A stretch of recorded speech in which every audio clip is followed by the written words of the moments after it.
So, without further ado, I would like to say good morning to everyone. This webinar is beginning now.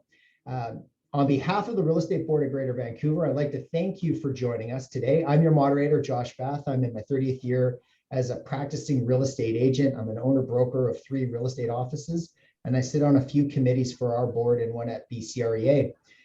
Today, our event is Accommodations and Human Rights. Before we begin, I just like to, again, just to say your questions are going to get answered. We have a Q&A section towards the end. We're going to try and give as much time to it as possible, but both Lisa and Tony have a lot of information to share with you. So we'll let them go. And hopefully some of the questions you're thinking of will get answered with what they have to say. Now let's just begin. Let me introduce our panelists. We'll start with Mr. Tony Giaventu. Tony is the Executive Director of the Condominium Homeowners Association, which we commonly refer to as CHOA. He has over 200,000 members comprising of strata corporations, owners, and business members like yourselves, us, realtors, and who also serve the strata industry. In addition to serving on numerous boards and committees for government agencies and industry associations, Tony is the weekly columnist for the province, the Times columnist, and syndicated media across BC. Since 2002, Tony has written over 1,000 columns and information bulletins dedicated to condo living and is the co-author of the Strata Property Act, a practical guide to bylaws and understanding governance, as well as Strata Rules of Order and Procedures in British Columbia. He also turned 47, I'm told. So if anyone would like to say happy birthday to Tony, by all means, please do. He's looking great. Next, we have our dynamic duo, our esteemed panelists. We have Lisa Mackey. Lisa is the leader of the Strata Property Practice Group and Rental Property Group at the Vancouver-based law firm of Alexander Holburn LLP. She has represented clients before all levels of court in British Columbia, which I have to think to myself, there's got to be some good stories in there. She also represents and advises clients on human rights complaints, privacy disputes, employment disputes, and defamation matters, which of course defamation has become extremely famous now thanks to Johnny Depp.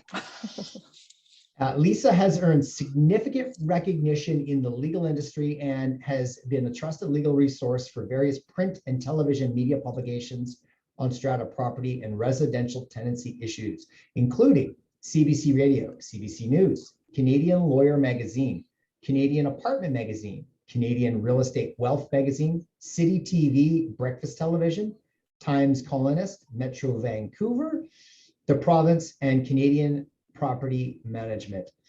Thank you, Lisa. Thank you, Tony. We are very excited for today's session. I'll turn it over to you.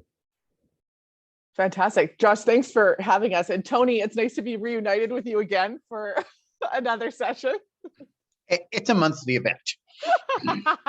All right, so Tony and I are going to be giving you guys an overview of human rights, accommodations, and strata properties. So as it applies to prospective purchasers, to existing owners, to tenants, we'll give you the gambit of what to look out for under the Human Rights Code this morning.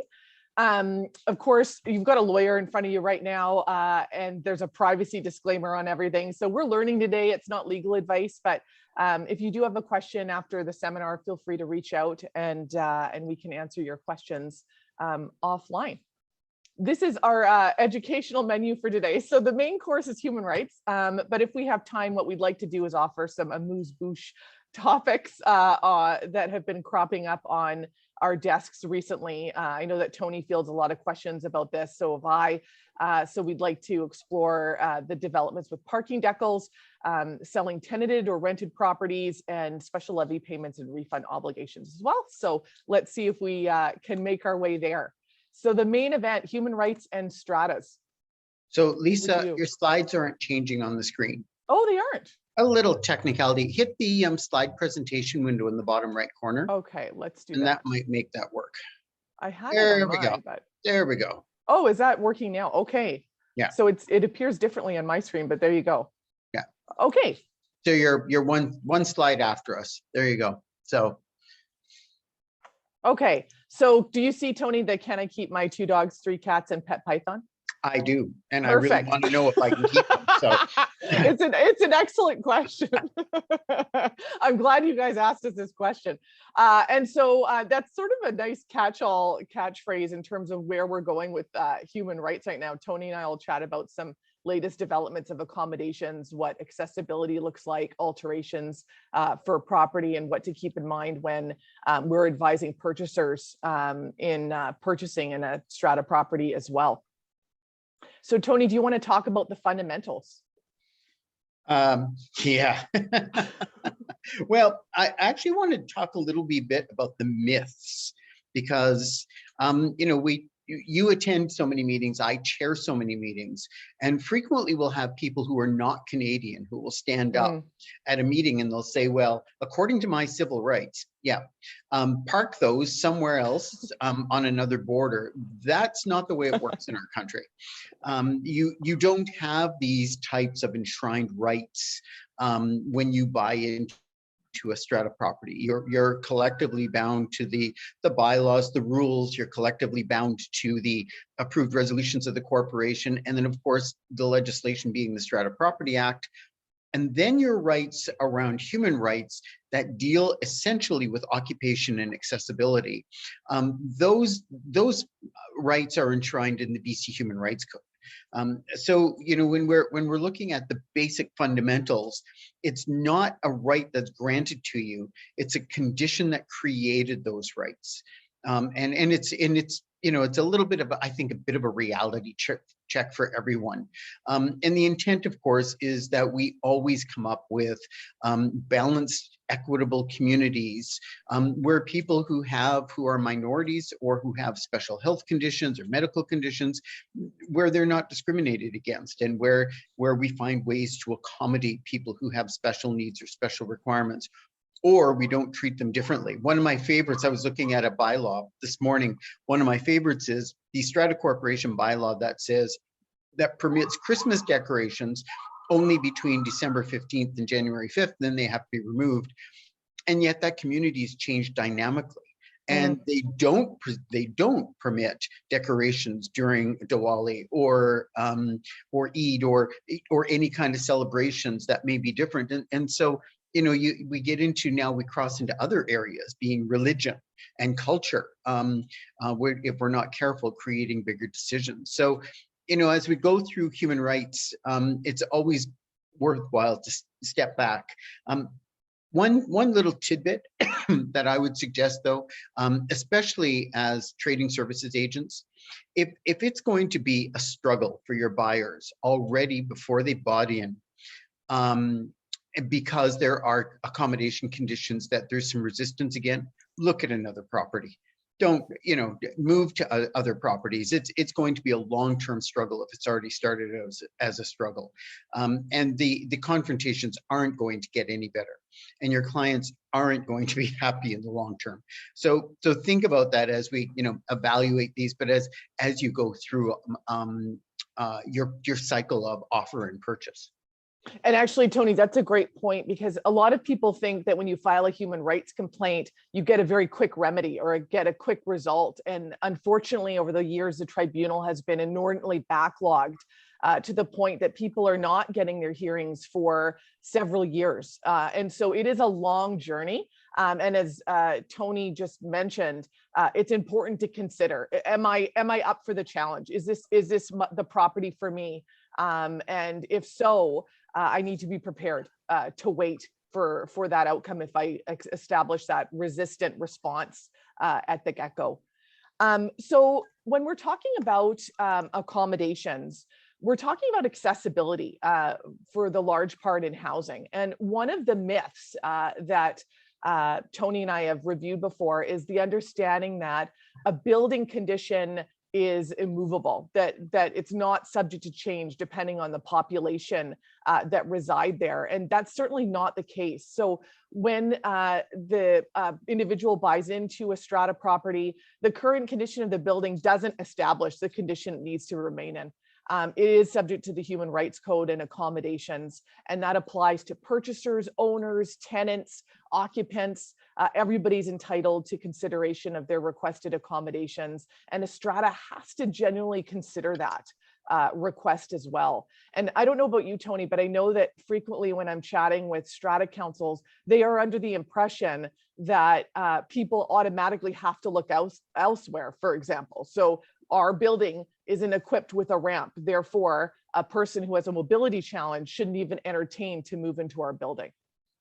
Yeah, no, that's a real challenge. And you know where that really becomes obvious is we've noticed that there's this disconnection in parking garages between people who have mobility issues. So maybe you're using a walker, or you could be in a wheelchair, or you have a cane, and there are special needs or handicap parking spaces in underground parking areas, but there are no automated door entries going into the parking elevators. And the elevator lobby doors are twice as heavy as the main entry doors. They're almost impossible to get in for somebody with limited ability. So, you know, when you start looking at these quirky little building designs and conditions that are out there, you know, it's mindful to really evaluate for your clients everything that they're going to need, not just the unit or the front doors, but what are they going to need to be able to access the parking garage, access the waste management facilities, or if there are laundry facilities in a building, or if there's a common room or a swimming pool. Is there actually accessibility for those areas? Because those, while you can, you know, you move in, you buy, you suddenly realize there's 3 steps going down to the pool. How are you going to get there? You can file a human rights complaint and you can seek some accommodation for accessibility. But as Lisa said, it's going to be a long haul to get there. And speaking of the long haul, what laws govern that journey? And so we know, and when we're managing in strata properties, when we're buying into strata properties, we have to be mindful of the Strata Property Act. But as Tony mentioned, human rights are governed by something called the Human Rights Code. And the Human Rights Code is something I kind of refer to as the yeah, but law. Yeah, the law is ordinarily this, but the Human Rights Code requires more flexibility. And actually, if there's a conflict between the Human Rights Code and what the Strata Property Act provides for, the Human Rights Code prevails. So it's a very, very important law to have a look at, and it's a changing law as well. So we'll get into talking about what protected characteristics the code recognizes, but they change year to year, and it's important to know the code and what are your obligations under that code. Yeah, the other side is that tribunals don't form case law the way the courts do through Supreme or provincial court. So when you're dealing with a decision, the decision is based upon the very conditions within that community. And so don't just assume because of that decision, the same thing is going to apply to another property. There may be quite different conditions. It might be quite a different community. And so it might not necessarily apply in the same capacity. I think people often ask why the Human Rights Code applies to strata corporations. There was a decision 20 years ago where the Human Rights Tribunal deemed that a strata corporation is its own public. And therefore it does apply because you are dealing with multiple users of joint property. So anything that's a multifamily property, the Human Rights Code is going to apply. And the Human Rights Code applies to everything with that property. So it applies to bylaws and rules. It applies to decisions of your strata by council, votes and outcomes of decisions by the ownership at general meetings as well. And one strong caveat for those that believe that you have to intentionally discriminate in order to get in trouble under the code, you don't. In fact, the code says that intention to discriminate is not required in terms of proving that an individual has suffered discrimination at the hands of their council or strata. So a really important warning for those out there that feel that even the best intentions might escape liability under the code. It doesn't. So key sections to know and love. So the code is actually kind of small. To know, love, to get scarred by, to keep yourself to have awake nightmares at night. about, really, yeah, that's sometimes. Right. That's right. So each to their own, Tony, each to their own. So the key ones for housing usually fall under sections 8, 9, and 10. So as Tony mentioned, discrimination in accommodation, service, and facility stratas are bound under Section 8. They're considered to be mini publics. And so the duty to provide an accommodation or service or facility applies to strata corporation environments. Purchasing a property is covered by Section 9, so you're not allowed to discriminate against anybody based on a protected characteristic in their purchase or their offer to purchase a property. And we've got protections over tenancies as well. There's also protections over publications. And so one of the complaints that I was helping with involved a discriminatory comment made in council meeting minutes. And so what you say and do can be held against you in the Human Rights Tribunal. So be very mindful of that. But a lot of sections apply to housing. And again, it's a small code, so have a look and be mindful that the laws change from time to time as well. We have a long list here of protected grounds, and Indigenous identity was actually just added this year. The sexual orientation and sex, gender identity and expression, those were new additions over the last few years as well. Generally, all of the sections will include these protected grounds. Age is a little bit of a wild card for some of the sections. But it's important to know that the code is expansive. And as Tony mentioned at the outset, the idea is to make sure that everybody can participate equally and free from barriers in society, and that includes housing. So when it comes to requests for accommodation in a strata environment, requests for accommodation during the purchase of a property, these are the types of characteristics that we look at. It's kind of interesting though, isn't it? How we forget how much all of these pieces of legislation transcend the code and how they interweave, right? And so if we're dealing with condos and market housing, we forget that we have as many tenancies in that housing as we have owners and occupancies, right? And whether you're a tenant, an occupant resident of the tenant or the owner, these rights apply to all of you, to every one of the groups. Yeah, absolutely. And it's important to keep in mind, it's everybody. There's an expression for stratas that the courts ended up saying, which is you're all in it together. And that is sort of the mantra of the Human Rights Code. You're all in it together. And the idea is that everyone needs to be treated with dignity and mutual respect. The old Three Musketeers story, right? One for one and one for all. That's right. That's right. So in terms of the for all, who can be dragged in to a human rights complaint or a dispute? Well, it's everybody. So strata corporations, a legal section of a strata, so residential sections, commercial sections, council members in their individual capacity, management companies, licensees, frankly, any licensee, tenants, purchaser. Often human rights complaints are covered under insurance defense coverage. So insurers might be involved at the early stage as well as other entities. So you're, for example, building accommodation, which might involve interfering with fire code requirements or building code requirements, the city might be roped in as a party as well. And so it's quite expansive in terms of how far reaching the individuals might be in a particular complaint. We actually have a strata corporation who are formulating a complaint right now against their municipality because their municipality has ordered them to do something contrary to the Human Rights Code. Yeah, and it's actually from a strata. I was involved in a complaint once where we brought in the city to respond to a request that was denied on the basis that it didn't meet building code. And as we mentioned at the outset, the Human Rights Code is the yeah, but law. Yeah, the building code might say this, but the Human Rights Code might require that requirement to be flexed to the point of something called undue hardship, which we'll talk about as well. I think the goalposts on that changed in the last 2 weeks.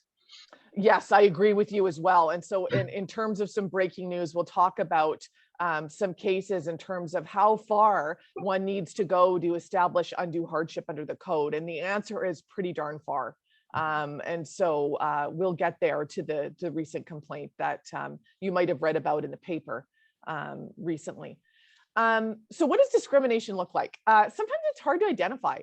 Keep in mind that equal treatment doesn't mean no discrimination. Some people need to be accommodated differently than others in order to fully participate in their strata community. So treating everyone the same doesn't necessarily escape liability under the code. Yeah, and it's a really interesting case, Helena Canicia. Yeah. Very common in buildings that have bylaws that prohibit hardwood flooring. And you will find that we have individuals with medical conditions, allergies, sensitivities to different types of fibers and materials. And that was the case for her, is that she really had a serious medical condition, and the recommendation of the specialists was the removal of the carpet, which the Strata Corporation denied because they don't permit the conversion of carpets to hardwood flooring. Ironically, there was no real cause for it because this was concrete building, high-rise concrete building, where there was virtually no sound transmission floor to floor anyhow. So she made an application and she was successful, and the corporation was ordered to permit her to remove the carpeting and install flooring, hard surface flooring, which she did. However, what's unique in this case is that it kind of set a little bit of a precedent, in the sense that when she no longer owned the unit, the floor had to be recarpeted.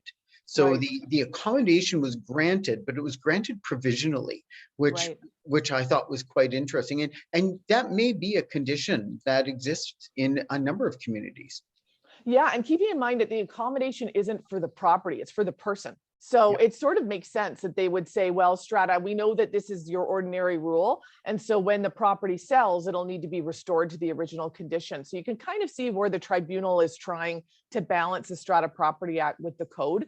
Another important aspect of that was that there was a injury to dignity award, and it was at that point it was only $3,500. We'll give you a sense of what those compensation awards look like now. It's a spoiler alert, it's a lot more. so something to brace for as well. So let's look closely. So how can you identify a bylaw that's discriminatory to somebody? It's really hard. We have a long list of bylaws here. So you could have pet prohibition bylaws. You could have bylaws that require all front doors to be the same color. You can have smoking permissions, for example, on balconies or patios. You might prohibit air conditioners. But all of these things, which might be developed and passed in good faith and with a reasonable purpose, might impact somebody differently and might have an adverse effect on someone in the community. So that person that requires an emotional support animal, for example, that pet prohibition is going to affect them very differently than somebody that doesn't have a medical condition that requires that accommodation. So you have to look really, really closely at your bylaws. What do they say and how do they impact the individual? Well, and as we grow more with aging in place, we deal with more aging mental health conditions for people. And so a bylaw that requires all the front doors to be the same color might actually be a danger to someone in residence in a townhouse complex where all the doors are the same and the whole complex looks the same. The only way they may be able to recognize their accommodation is if the front door is a different color.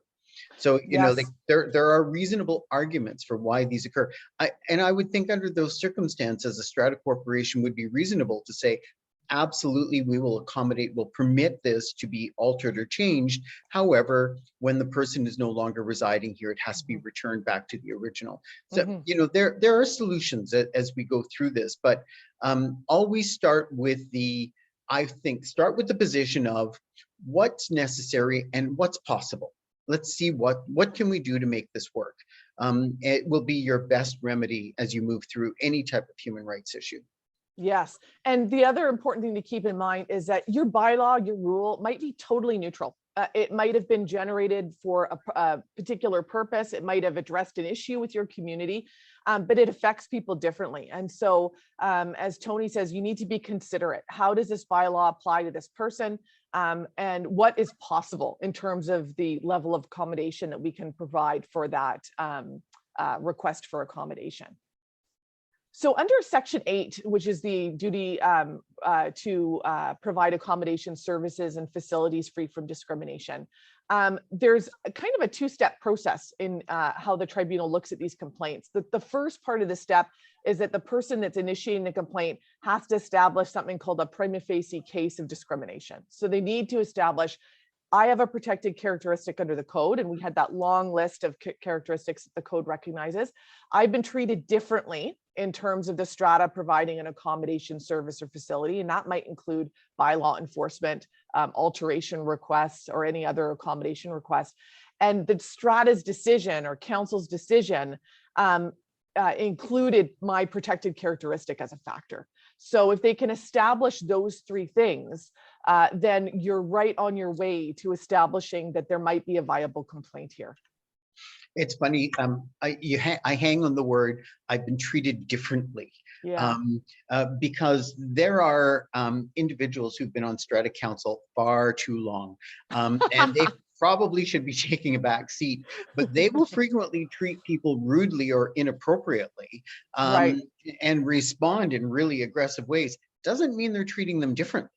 They Right. may be treating everybody that way. And so, you know, it's be careful that when you're looking at this, the identity of the action is really important.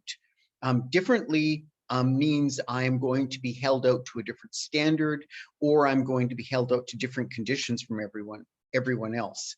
And you know, and whether it's somebody looking at a property with the intent to purchase, or they own a property, or they're residing there, that's the test you really need to apply. Mm-hmm. Yeah, someone might be an equal opportunity grump with everybody. So you're not just being targeted; they are treating everybody with the same level of rudeness. There are a lot of people on Strata Council that are well past their best due date. You know. No, I totally hear you there. And if there's any pause in typing out an email or a letter that includes capital letters, that's the only way you can yell in writing. So maybe dial it back a little bit in terms of those communications. Just a special tip, a bonus tip.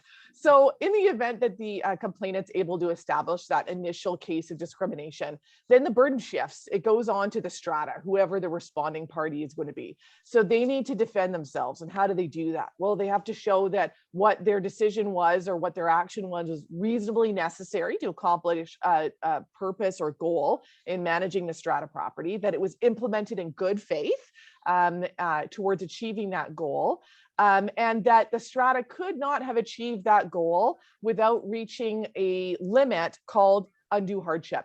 And that one is, spoiler alert, requires undue hardship. It requires a lot of hardship. It's a very, very high limit that stratas need to establish here. And it's community by community. Yes. A cost that may require every owner in the strata to pony up $10,000 or $15,000 could genuinely be a hardship in some communities. But if you're in an affluent community, $10,000 or $15,000 a unit may not be a hardship. So the test of undue hardship is applied to that community, not broadly to the industry. That's right. And that is one of the limits. So excessive cost for your community could be a limit in terms of why the strata couldn't do that accommodation. Serious risk is another. So in the event that the accommodation would pose a security threat or a safety threat in the building, an impossibility. So it's just impossible to accommodate the request. These are very, very far limits that the strata needs to establish here. And Tony, maybe this is a good opportunity to talk about that excessive cost one. I was just gonna say, is this the right time to I think it is out of the bottle? I think it is. And talk about the case, right? So it's the fourplex on the North Shore, where one individual has been trying for a number of years to get a better method of accessibility to their unit, because there are so many stairs involved, and it's an accessibility issue for them. And you know, short version comes down to the tribunal agrees and orders either an elevator or a funicular style type of lift to be installed to be able to easily provide access for this owner to their unit. The decision also awards substantial financial compensation, because the other three owners have dragged this out for so long. Essentially, they did not act in the best of faith to try and coordinate the solution. That being said, the tribunal in the decision left a number of issues unresolved. And so what is being installed is not resolved yet. That has to be coordinated between the parties. Who pays for it is not resolved. Who has access to it is not resolved. So, it's a very complicated decision, but it is trying to encourage the parties in this fourplex to agree to the solution, so they can come to some sort of consensual, basically a contract between the parties, to resolve the issue without the further imposition. But the difficulty here is an elevator or funicular style lift that takes the person to their unit is probably going to cost upwards of $250,000. Mhm. So here we go into this test of undue hardship. Is $250,000 split between 4 people or 3 people to accommodate the 4th person? Is this going to be an undue hardship? And it may very well be. Here's a little bit of a caution though about the decision. What was ordered has not been put to the test of what building permits, city permits, and code requires, and whether this will even be permitted. It's quite possible that the maintenance, safety requirements, installation, and the code requirements might not even make this possible to accommodate. I think we're going to see a lot of decisions in the future from this tribunal member who's now been assigned to this case in terms of how this will progress, this ordered accommodation. And to your point, Tony, one of the arguments that was raised by that community was excessive cost as being a limit. But the tribunal said there wasn't evidence that there was going to be undue financial hardship on the owners. Exactly. And so it's a nice warning flag to communities out there who feel like they can just say, well, this will cost a lot of money. Remember, the Human Rights Code is the yeah, but law. Yeah, it'll cost you a lot of money, but can you do it? Can you do it without enduring significant financial strain or hardship? And that's the limit that the tribunal has been swaying to. So something that's very, very important when considering stratas who are processing these requests, which might be, upwards of $250,000 to implement. Well, in addition to the yeah, but law, we also have the unspoken rule that if one of the parties is heavily weighted with legal representation and pressuring the parties and acting oppressively in any way, you're going to see the tribunal favor the other party. They're going to favor the party who's making the claim here. Yeah. Yes. No, absolutely. Lawyers are the worst, aren't they? They tend to be little bullies, or at least we try not to be anyway. The other case that we want to flag for you guys is, I'm not a bully, Tony. I don't think I am anyway. My hair can be intimidating to a lot of people, but I feel like my presence, maybe not. The other complaint that we want to flag for you is the Leary decision. And that's really the test that we go to in terms of what does a strata council need to do when they're approached with an accommodation request, and what does the requester need to do with their council in order to pursue their accommodation. And so it serves as a bit of a checklist. So the tribunal said the person seeking accommodation, they need to share with the council the nature of their accommodation. So if it's a disability, they need to disclose information relating to their disability or their other protected characteristic. They have to cooperate with council and provide reasonable, sufficient information for them to decide the request, whether that's medical information or other information.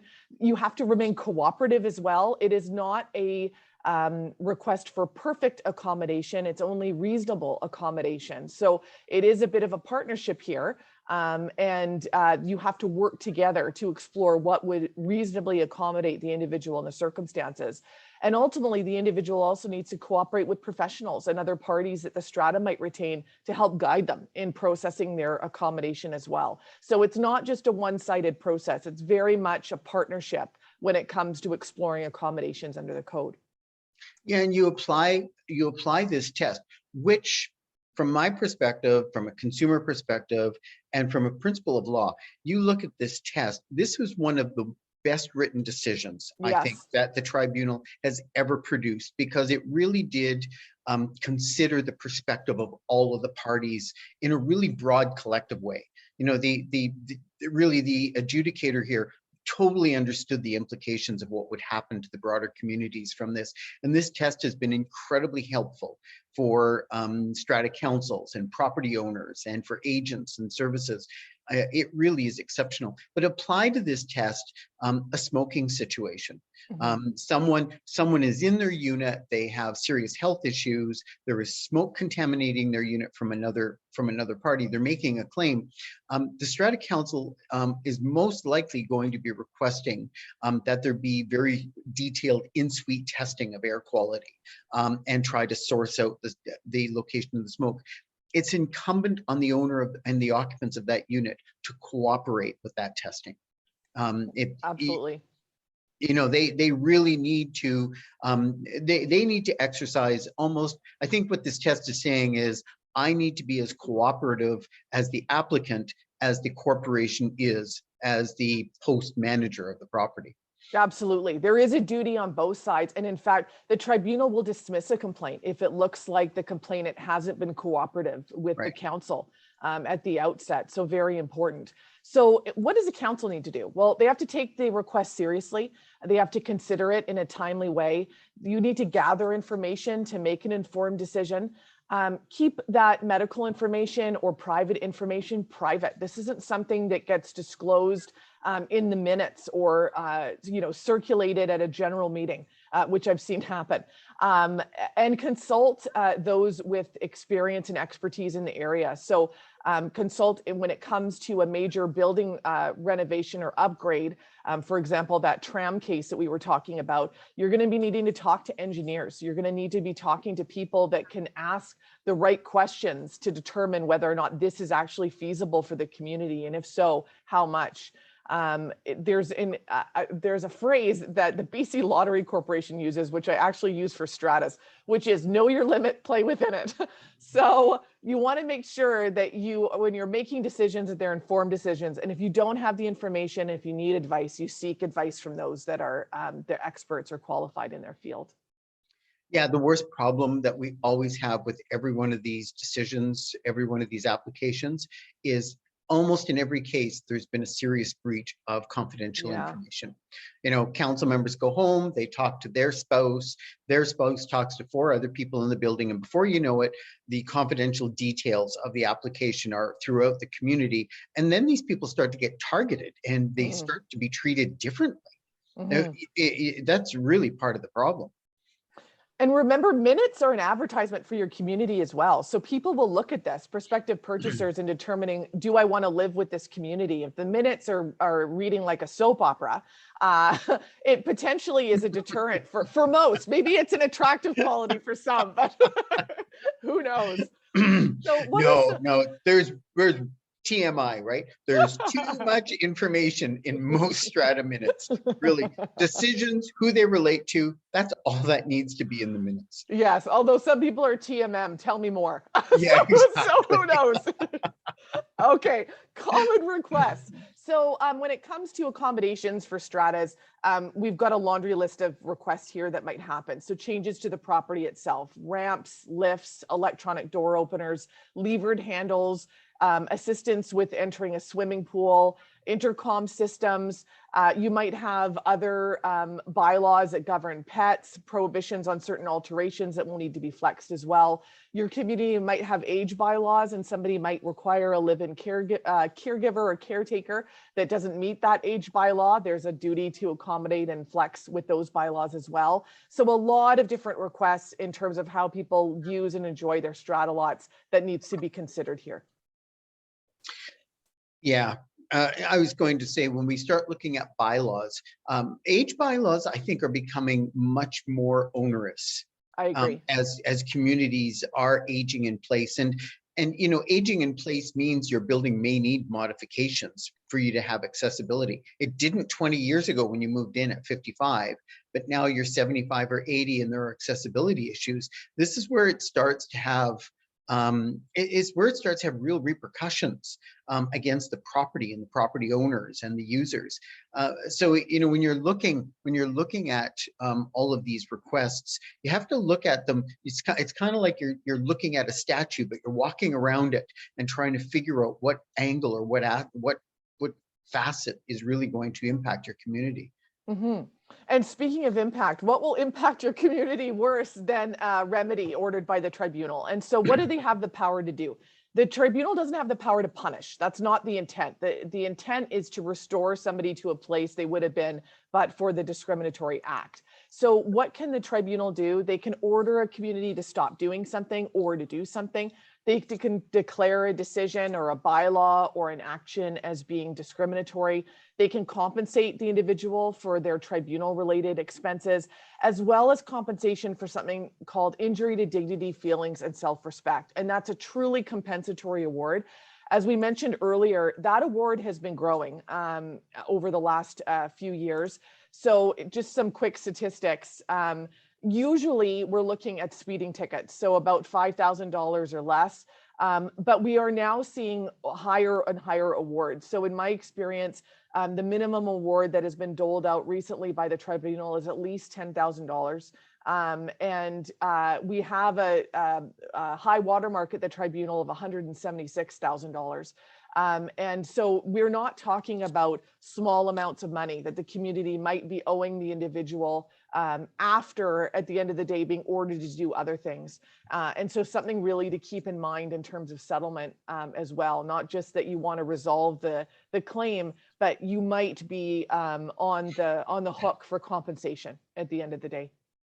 Yeah, the other side of awards that we see a growing problem with is that orders or decisions against a strata corporation must be identified on a Form B information certificate. Yeah. You know, strata corporations and property managers have this duty to maintain decisions that are against the corporation.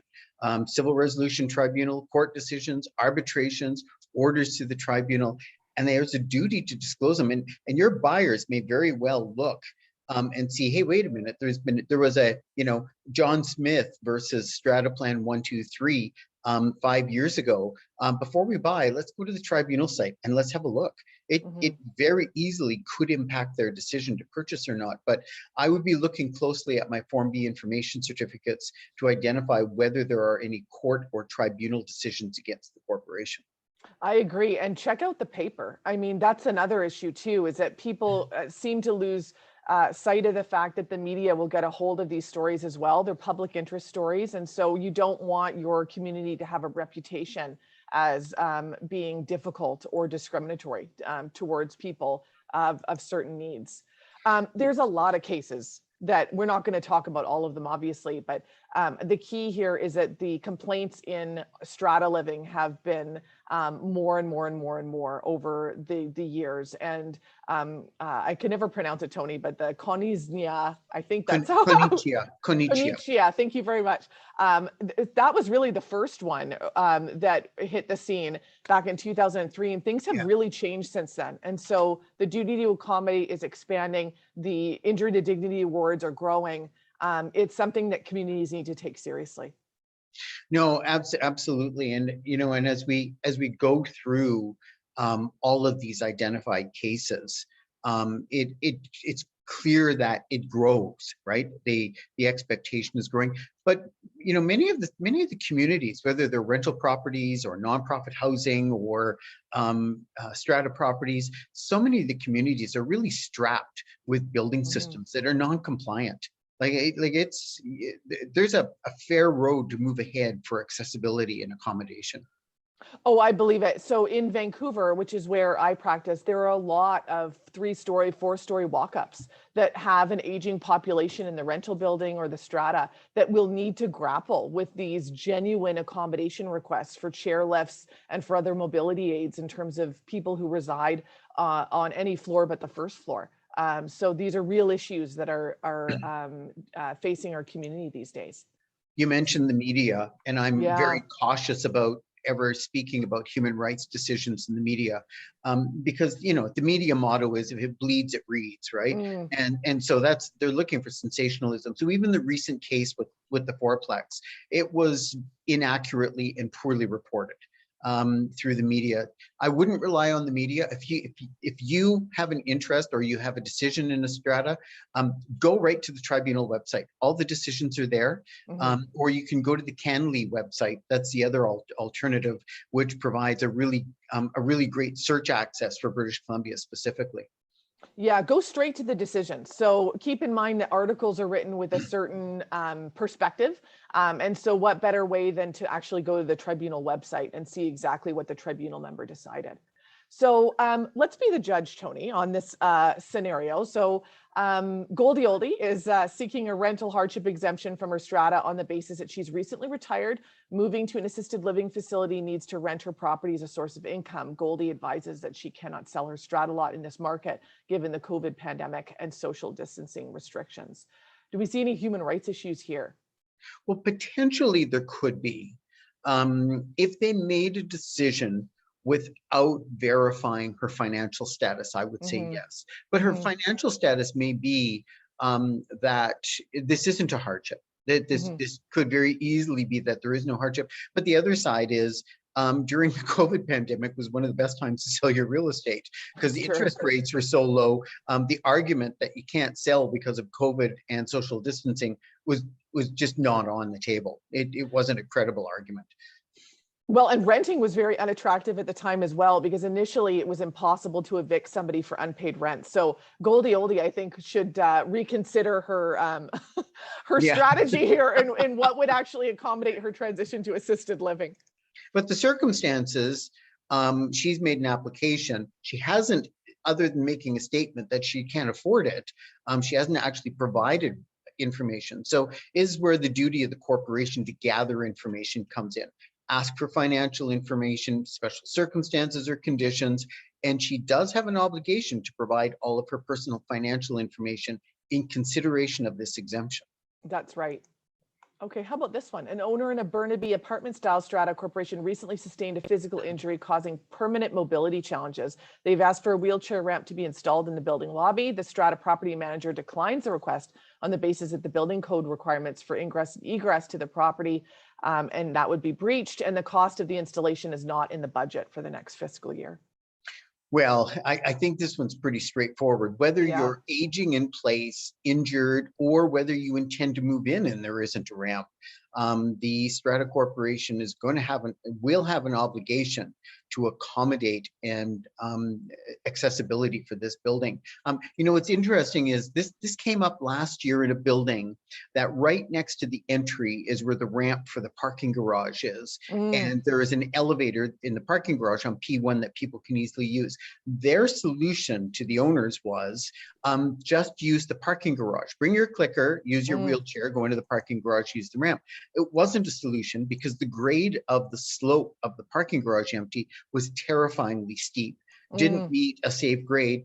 And then of course there were serious security problems, but then you were also relegating these people to a second-class position. You can't use the front door, you have to use kind of like the underground back door. So it kind of blew up in the face of the strata corporation, who realized, yeah, we're going to have to spend some money, modify the entry of our building.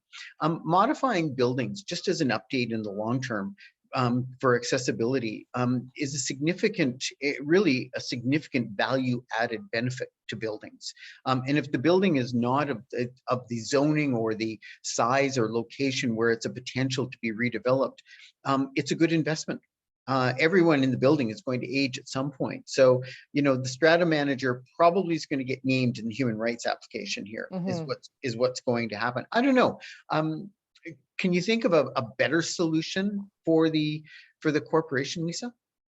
No, I can't. I mean, the idea that the corporation feels that they are limited by what another law says, whether it's the building code or whether it's a fire code or whatever.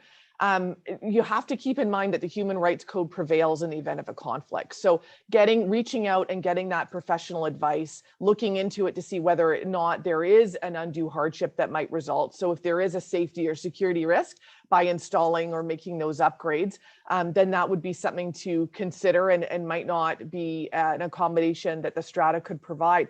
But I agree with you that when we're looking at building upgrades, when we're looking about making more accessible housing and accessible facilities for people, that is a selling feature. That is something that buyers look into, particularly with our aging population. So people are aging in place more and more often, and the place is changing for them as opposed to them changing places. And it's something that stratas need to keep in mind going forward. And it's going to be becoming more and more common in our communities. Well, and remember, BC adopted in 2021 the Accessibility Act, Right. and it's starting to be implemented through regulations now.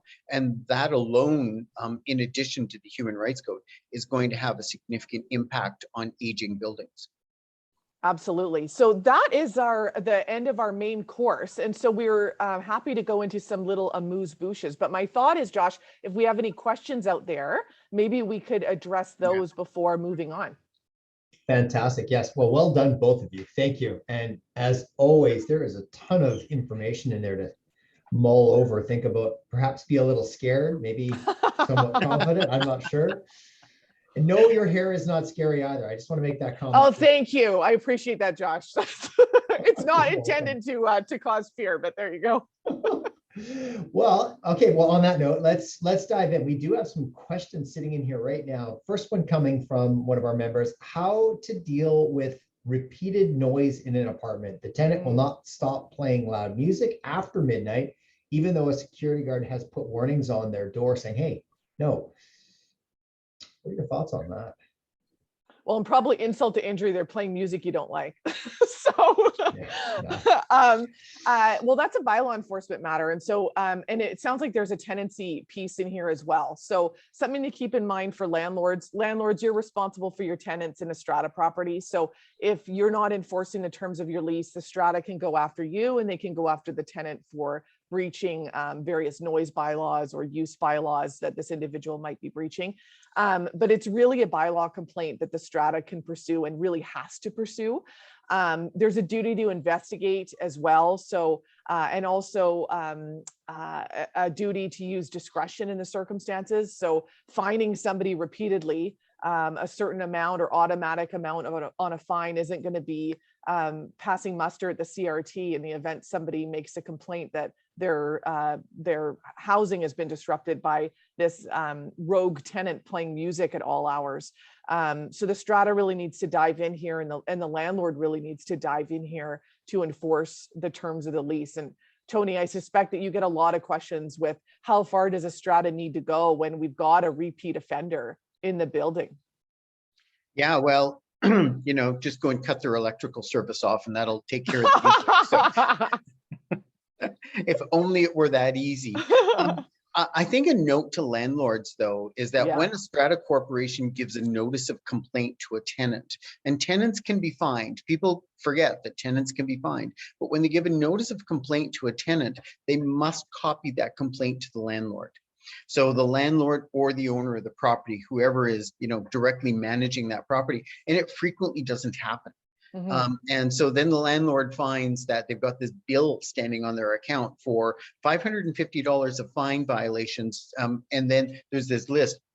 If you're the landlord and they have not been giving you notice of these, you haven't had the chance to deal with your tenant or respond, those fines really they're countless.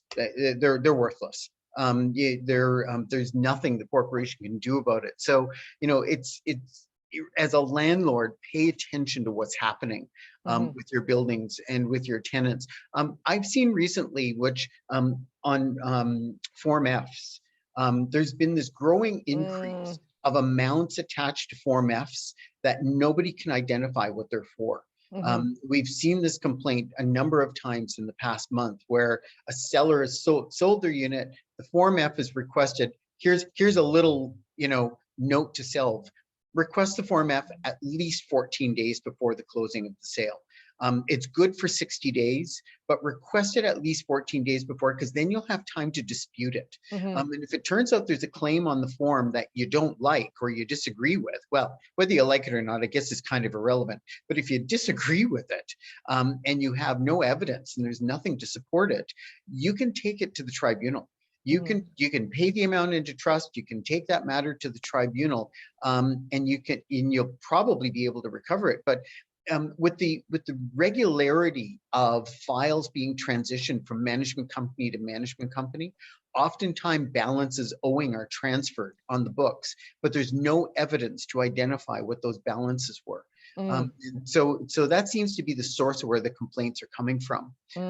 So, when you're a landlord dealing with tenant issues, when you sell your unit, if I'm selling my unit as landlord, I'd be asking for a Form F as early as possible. I would want to know what the corporation or the management company are declaring I owe for that unit. It's a bit of a challenge. Sorry, it was a long answer and I didn't really answer your question, Lisa, at all. But it's important. but if the other side of this, so I'm going to keep going. The other side of this is there are, we hear strata corporations saying, well, we want rental bylaws because it helps to make our buildings easier to manage. There are no good buildings or bad buildings with or without rentals. Well-managed buildings are just as well managed to live in with rentals or without rentals. My own building is 50% rentals. The moment we have a complaint, a notice of complaint goes out, we're on top of it that day. As if you manage your buildings well, you won't have issues either from your tenants or from your occupants. Let me ask a question. So you said tenants can be fined. Great. That's wonderful news. But ultimately, would the seller not be responsible for it if the tenant says, hey, thanks for the fine, I'm going to continue to play Metallica past midnight? Yeah. Well, it depends on what record from Metallica that they're playing. But no, exactly. So the landlord ultimately is responsible for things like fines, damages, insurance deductibles. You're renting in a strata. I think people who invest in rent in stratas really need to step back and say, can I handle all of these potential costs? There's an insurance deductible possibly of $100,000 for water escape. If my tenant floods out the building, I'm going to be responsible for that. Am I insured for that? Can I handle that, right? So you really need to understand as a landlord what your tenant relationship is and what the liabilities are going to be. And you might not, as a landlord, be able to recover against your tenant. So keep that in mind. So if you're under the impression that your tenant can afford these mounting charges, think again, and it becomes a collections headache for you down the line too. Well, Lisa, I'm a landlord, so I think, I've got $500 sitting there in fines from my tenant. I'm just going to take it from the damage deposit. we should talk. I'm kidding. Yeah, let's not go down this line. I've got other questions. So here's a scenario. A wheelchair person knowingly bought into a property, saw the parking spot, and after purchase approached the strata to use the visitor handicap parking on a permanent basis as it's more convenient for her. So of course, it sounds like they gave this person permission. Strata later finds out that her boyfriend is using her own personal parking spot. So I guess Anar is wondering, would she not have to have given up her personal parking spot, make that available to somebody? Is probably the follow-up to that. Well, keep in mind the accommodation process is a cooperative one, right? So when we look at evaluating parking stalls in particular, usually the person with the mobility challenge will need the accessible stall, the one that's closest to the facilities, the elevator, it's wider, etc. So there might be a case there as to why she needs to use the visitor parking area, why that stall should be designated for her. And there is a bit of a give and take. You're not supposed to be over accommodated or have perfect accommodation. So it sounds like to me there's something else going on there that is worth investigating or asking about. I don't want to leave councils with the impression that just because somebody has a boyfriend that is using the other stall means that they don't have a legitimate request for accommodation. So we might be talking about two different things here.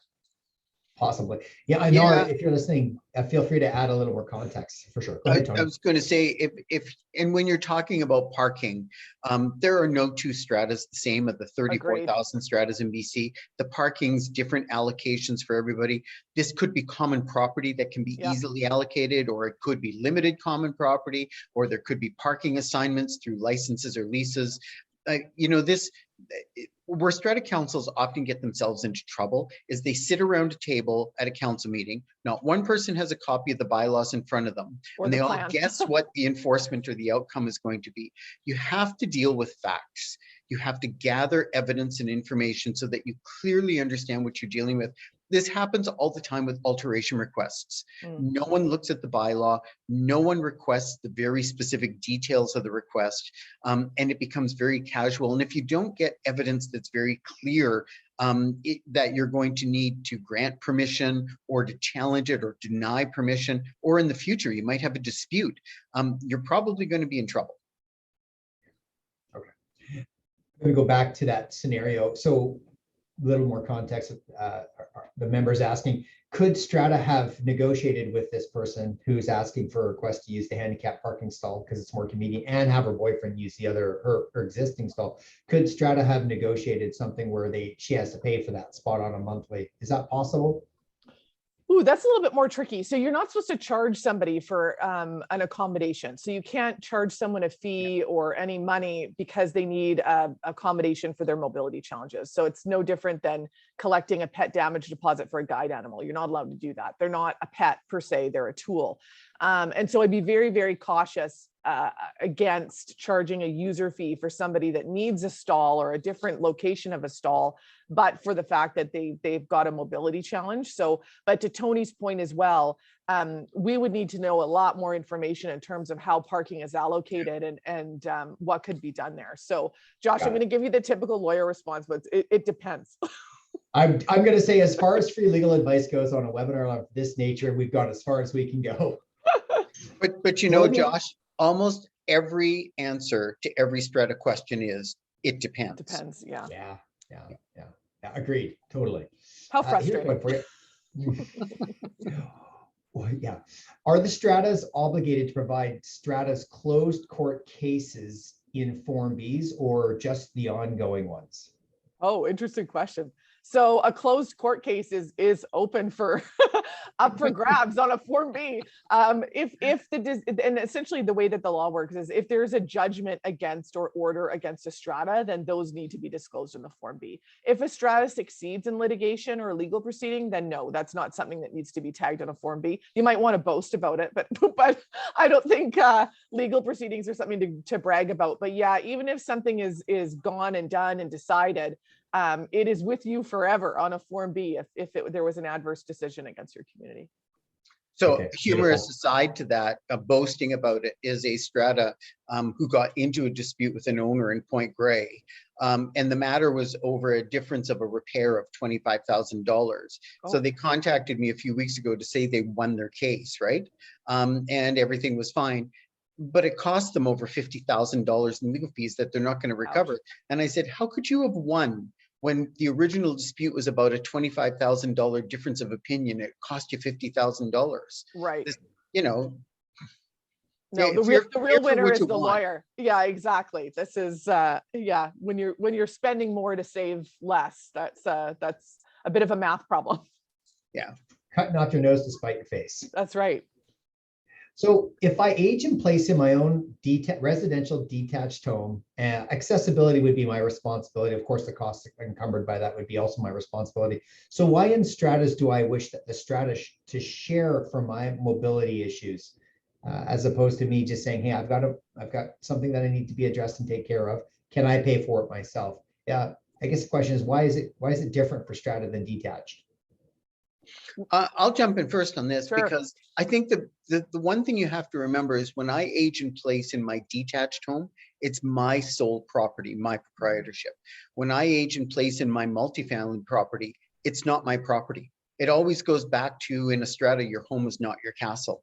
And so I need consent, I need consideration, and I probably need some accommodation. You'll find that in a lot of the disputes that occur, oftentimes the person who's requesting accommodation starts out by offering to pay for the accommodation. And they get turned down by the strata corporation, who really should have their head examined, because the accommodation is going to be inevitable, likely, and they're probably going to end up having to pay for it. They're going to solve the problem in the first place just simply by agreeing and negotiating with the owner. And keep in mind too, the owner requesting accommodation, they're responsible to make changes that are in their strata lot. So what they would be responsible for repairing and maintaining under the bylaws, that still stands. Where the strata needs to get involved in financing or facilitating is when we're dealing with common areas, common property, common assets. Okay, beautiful. Thank you. Here we go. I showed my no pets listing to a buyer who showed up with a therapy dog. I showed the property and the residents were upset. It's my understanding that the potential buyer could have the pet with the proper paperwork.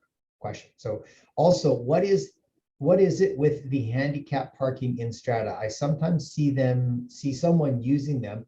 Does that person get bumped if someone with mobility issues needs it, or are they supposed to stay empty? So on the pet one, on one of the slides that we rushed through, there's a case called Judd, and it was very similar, where a potential purchaser had a dog, and it was not a service dog, it was an emotional support dog. And the tribunal found that the strata council denying this person the ability to even go in and flex the no pet bylaws was discriminatory, or potential for discrimination there. So there is a duty to accommodate prospective purchasers as well. So stratas have to consider that when somebody arrives with a medical device. And so that's going to sound weird when it comes to an animal. And I think there's a lot of confusion and concern over emotional support animals because they don't have the quote unquote paperwork. It's not like a guide dog or a service dog. But if there's a medical necessity for an animal to accommodate, for example, a mental condition like anxiety or depression, then these are things that need to be accommodated. And potentially that no pet bylaw would be flexed for that individual if they live in the community. Yeah. Right. So the parking side, I'll pop in on the parking. I like parking because it is so messy. There is never a black and white answer for any parking. So here's part of the irony of parking. Municipalities for zoning will require so many parking spaces per unit ratio in the building, and they'll require 1 or 2 handicap spaces and maybe 4 to 6 visitor spaces. And then the developer can turn around and they can designate all of these spaces, including the handicap and the visitor, as limited common property. So they may assign these as part of the transactions to specific units, or they may actually have a license of some sort that grants the use of these for 99 years. So the problem we often have with handicap parking is it's been assigned to someone. And so how do you reassign it or change it or alter it? And, John and Joan buy into the building, and she's in a walker, and it's a new purchase. And so they're perfect candidates for some sort of handicap parking. So they get assigned handicap parking. But then they sell 5 years down the road to Doug, who is 23 years old and a soccer player and has no disabilities whatsoever, but that's his assigned parking spot. Parking is a bit of a nightmare. And things like visitor parking and handicap parking should never be assigned to anyone. Because it creates imbalance and inequity within buildings. But once they're assigned, sometimes it's almost impossible to undo it. If it's been created as limited common property by the developer, the only way you can undo that is with the unanimous vote of the corporation, and that's every owner. So, it becomes even more of a difficult challenge as we proceed down the line. And we have municipalities in the province pressuring strata corporations to convert part or all of their visitor parking for electric vehicle charging stations.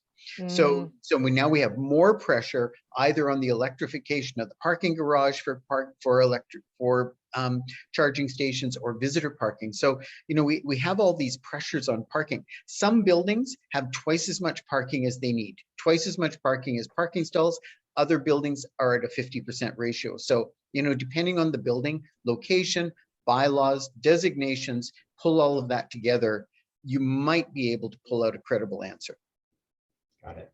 Thanks both of you.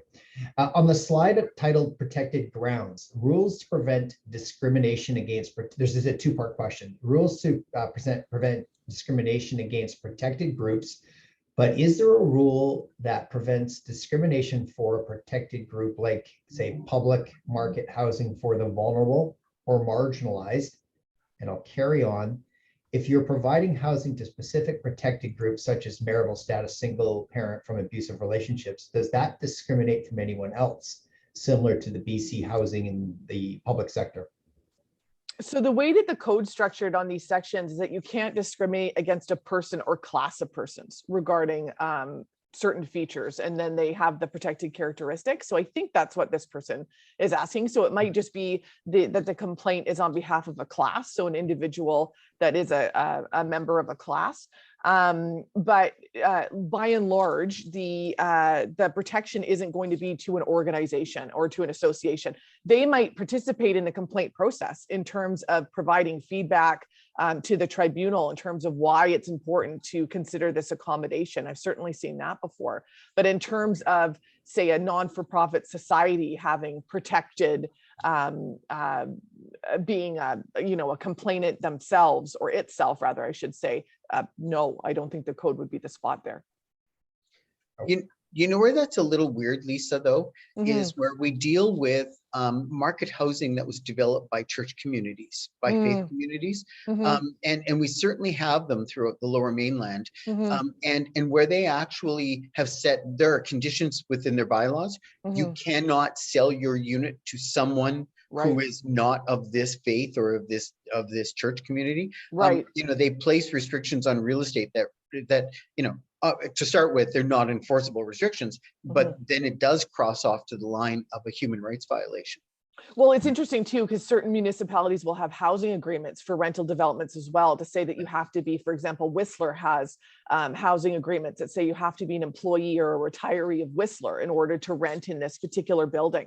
So is there an argument to say that, well, you're now discriminating against classes of people that are, other retirees or not employed, or university students, for example, who aren't actually gainfully employed? It's an interesting question. Indeed. We're going to come back to support animals here. Is the service or support animal flexing the same? I'm not sure if the word is flexing, but flexing the same for cooperative buildings such as those in the West End or Fairview or Oakridge, mainly older owners and strictly no pet buildings, particularly dogs, unrelated to co-ops for lower income rentals?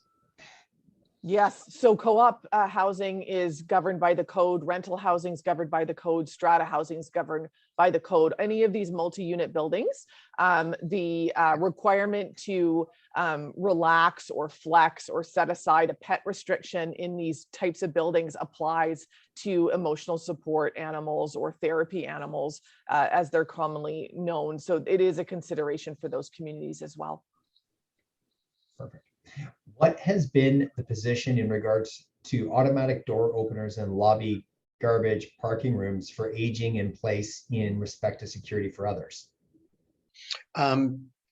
Suck it up, install them as soon as you can before you get ordered to do it. It'll just cost you a lot more money.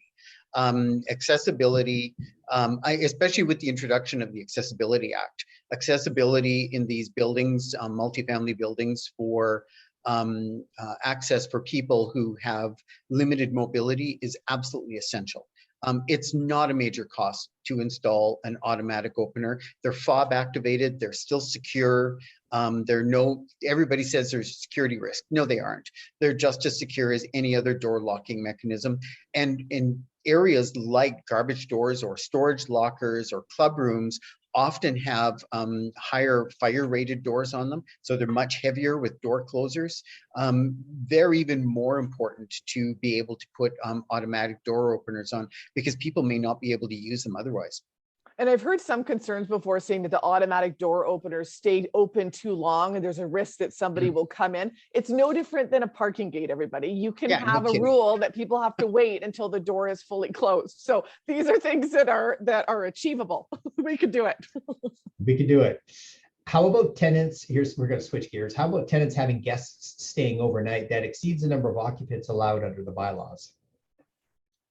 Well, our guests, here's the question for you, Lisa. Are Yeah. guests occupants?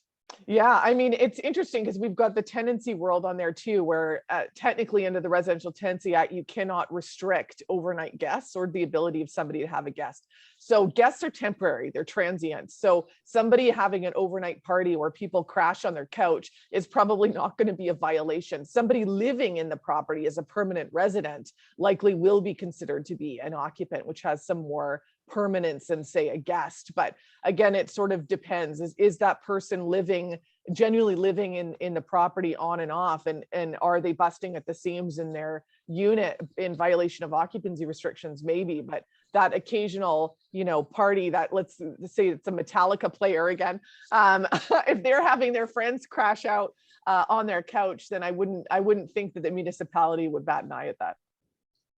Got it. Okay. What about a new building with a Form J with no restrictions? Are residents allowed to do short-term rentals? Can the strata implement a new bylaw saying, no, you can't do short-term rentals? So here's my detective hat. What does Form J with no restrictions mean? Mm. So that would be the first question I would ask. I would want to look at Form J and say that does this mean that the identified strata lots are exempted for a prescribed period of time, and see if they fall under. But short-term accommodations are not rentals. That's a myth that anybody who thinks they're exempted, they're wrong. Rentals are rentals under the Residential Tenancy Act. Short-term accommodations are business practices. And if you're paying attention as an investor, if you own more than one unit in the city of Vancouver and you're running Airbnbs and short-term rentals, you're going to be in violation of the city bylaws, which are also $1,000 a day for penalties. Yeah, Open your wallets, everybody. Yeah. Right. What kind of information for CRT should be provided in a Form B in a small strata of under 40 units? Names cannot be mentioned, but the case can be, is a question. Can the case be mentioned? So the Form B needs to, if there's a judgment or an order registered against the strata, then that has to be disclosed. There's no privacy in a CRT decision. And so what I've seen folks do on Form Bs is they'll put the name of the case and reference that fully so they can access it at the CRT. I've seen other people on Form Bs attach a copy of the decision and order, so they bring a full package together. But this isn't something where people get anonymized. Once there's a judgment or an order with their name on it, it's out there. Okay. With respect to that Form J, Tony, there was nothing on it according to the member. If there's nothing on it, then there are no exemptions from anything. Mm-hmm. Got it. Yeah. Apart from being in contravention for a city bylaw, but nonetheless. Yeah, and they wouldn't be exempt if there was a rental bylaw either. Okay. If you're providing housing to specific protected groups such as, no, sorry, we've answered this question. My apologies. I'm going to dismiss that. While you're doing related. that, I was just going to add about the Form J. Please do. They have to be attached to the Form B information certificate. Mm-hmm. I would be looking closely at the Form J. And it doesn't affect large developments because things over 25 units, developers always make them 99 years. But when they're small developments, 10 units or 6 units, they often make them 5 years, just enough time to sell and market the units. But when that period of time expires, we see some of the smaller strata corporations adopting rental bylaws that basically prohibit rentals. Look at them closely. If you're investing or you think you might need to rent it, you might find you're in trouble. Okay, got it. So how long on the CRT decisions, how long does that need to be shown on a Form B? Is it 2 years? Forever. Yeah. It's forever. Forever and ever, forever and ever. Yeah. Amen. Till death do you part, really. it goes on forever. Even beyond that, Oh, that's right. That's It's right. symbolic. Okay. It's like that Okay. tattoo that you got when you were young and you regret. Three tattoos that I got. Still wondering. Okay, all right. A company rented a 2-bedroom strata unit for their 2 employees. The company has given 6 months post-dated checks. The landlord was a little late to deposit the checks. By the time when the landlord deposited 2 checks together and found out that these checks were NSF, The company has changed the bank and all of these checks are no longer good anymore. The tenant replied that they will come up with a certified check to clear the outstanding balance, but they keep delaying and delaying for another month. What kind of recourse does the landlord have? Can they evict the tenant or sue the company? So so that's an interesting one. So it depends on whether or not there's even a sublease here. So if you have an owner of the property that's renting to a corporate entity, the corporate entity is responsible for paying whatever for occupying the property. So the first thing I would look at is the tenancy agreement. So who is the agreement between the tenant, whether it's corporate tenant with the employees living there or not? The corporate tenant would be responsible to the landlord to pay the rent. Whether or not the corporate tenant has an arrangement with their employees to get reimbursed for their occupation, that's a dispute between those guys. That doesn't usually absolve the corporate tenant from full accountability. So occupants are not people with legal standing under a tenancy agreement. So it's the tenant, whoever is named on that lease, it's the tenant that's responsible for paying the rent. Okay, got it. Now here's one not related to human rights. 5 or 7 stratas have recreation clubs and which the strata pay into. The recreation club and a representation from each strata is on the club's council, but the property manager company says the club can only have a treasurer but no president, vice president like a strata council. Is that true? Does that question make sense? Yeah, sadly, that question does make sense. Okay. Okay. I think I even know which development that is. They're in Port Moody. Yeah, I was gonna have a hazard a guess. Yeah. The property manager has no authority. Like really, you need to look at the bylaws of the corporations, look at the bylaws of the association. Have they created a community association or something in that level? If they haven't created any community association, they may not be a legal entity authorized to actually function this way. And they may have some, as perceived directors of the group that manages the facility, they may actually have some insurance liabilities or risks that they're not managing. They may not have authority to collect money or manage money or deposit or pay bills. Like there's a number of issues that are involved that need to be dealt with. But realistically, in almost every one of these developments where you'll have let's say 5 strata corporations and they're sharing a recreation facility, in almost every one case, with except for 1 or 2, that recreation facility is going to be on one of the strata's properties, and the bylaws of that strata corporation are going to apply anyhow.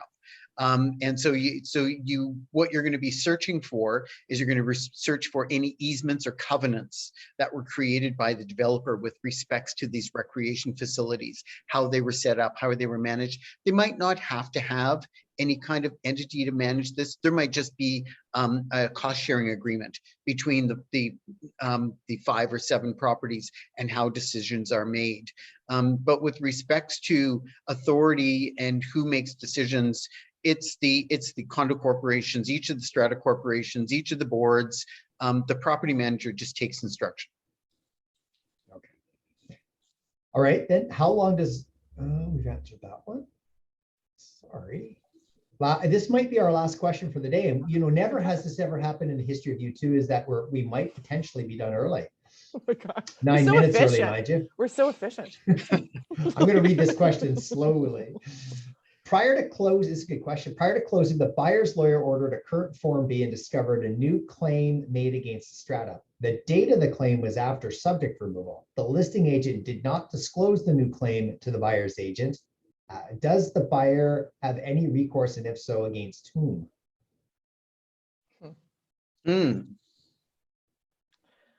Well, the first thing is the Form B is only good for a snapshot in time. So it's whatever existed at the time the Form B was produced. So they have to disclose active legal proceedings. And so if it wasn't active at the time, then there was no harm in not disclosing it.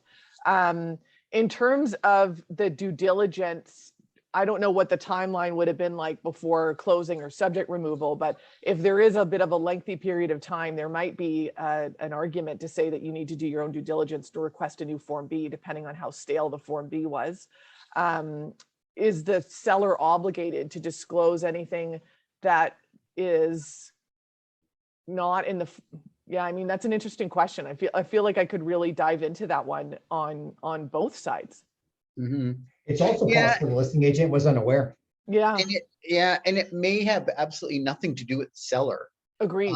Right? Like it could be something that purely relates to the corporation itself, and the outcome of the decision or the of what the application was may or may not affect the strata corporation. May be in favor of them. It may order them to do something. It's a very difficult, tenuous time for a buyer when they're looking at that. But once the subjects are removed, then this is where the buyer needs to take all of the provisions that they have, all the documents, and go see their lawyer and say, what risk-wise, what's my chance? What are my chances here? Should I consider, collapsing the sale and pay the penalties, or should I, go forward with the sale? What information should I ask for? What am I entitled to? I would say that a buyer in this situation would very quickly want to seek legal advice. I agree. I question whether or not why the seller would be any better position to know about the legal proceeding than the strata or the listing agent, because the strata has a duty to disclose legal proceedings as soon as possible. But just because someone's a member of a strata community doesn't mean that they know or have access to all of the information regarding judgments, orders, legal proceedings. So Tony, I tend to agree with you that if somebody's concerned that they don't want to proceed with a sale, then the next phone call they should make is to a lawyer to see whether or not they have an option to walk away. Okay, last question, I promise. Here it is. How does a strata qualify a support animal or the owner's statement that they are required, for example, emotional support? How do they qualify that? Yeah. So I see a lot of councils that say, well, it has to be certified or papered, and that's not what emotional support animals are. So it's really a medical opinion that a treating physician provides the strata, which confirms that this is a medical need. Usually what we've developed are certificates that we require the treating medical professional to complete that helps educate the strata as to why the animal is needed. Is there any other animal or any other treatment that's available? So this person wants, an emotional support peacock, for example. Would a canary work in this situation? And so it's really about just gathering medical information from a qualified person who is treating the individual and making a reasonable objective assessment as to whether or not they've reached sufficient information to establish a medical need. But I caution against stratas that use terms that they have to be certified or trained or what have you. Emotional support animals are very, very different than guide animals and service dogs. And it's a good analogy between the canary and the peacock, because we often see strata bylaws where all dogs must be under 20 pounds, right? But that doesn't solve the biggest problem with dogs in buildings, which is noise. That actually really increases the potential for noise in buildings, because every unit you walk by, the dog is barking on the other side of the door. Just because you have an emotional support animal doesn't mean you're excluded from the other bylaws. You still have a compliance obligation for nuisance, for managing pet waste, cleanliness in the common areas, all of those things. You don't get a blank slate just because it's an exempted pet, a certified assistance pet, or an emotional support pet. You still have to comply with everything else. Right. It's not a shield for bad behavior on the pet's part. Correct. No, and the tribunal has actually made those orders. And I'm thinking specifically of a rental situation where a tenant on the ground floor near the lobby had a dog that they characterized as an emotional support dog, but the dog was snapping at people, barking at people. It was defecating in the common areas. The owner wasn't taking care of it. And the tribunal said, you might have a medical need for a dog, but not this dog. So, so there are limits for sure. And speaking of, from dogs, Tony, it looks like you have a special guest over there. Come say hi. There you go. We're getting in there. There we go. Slightly more than 20 pounds. Slightly more than 20 pounds. More like 160. Wow.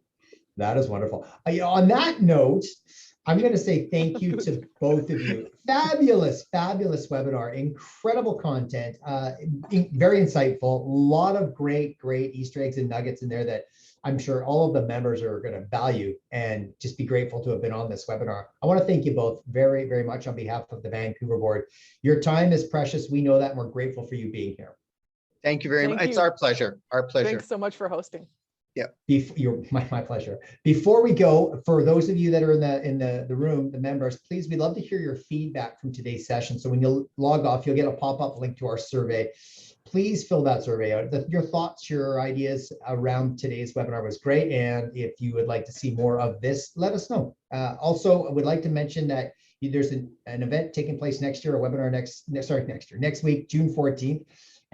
Is understanding cap rates and operating income. It's going to be a good one. I've signed up for that myself. Thanks again for spending time with us this morning, and enjoy the rest of your day. Tony, Lisa, you guys rock. Thank you very, very much. Thanks so much.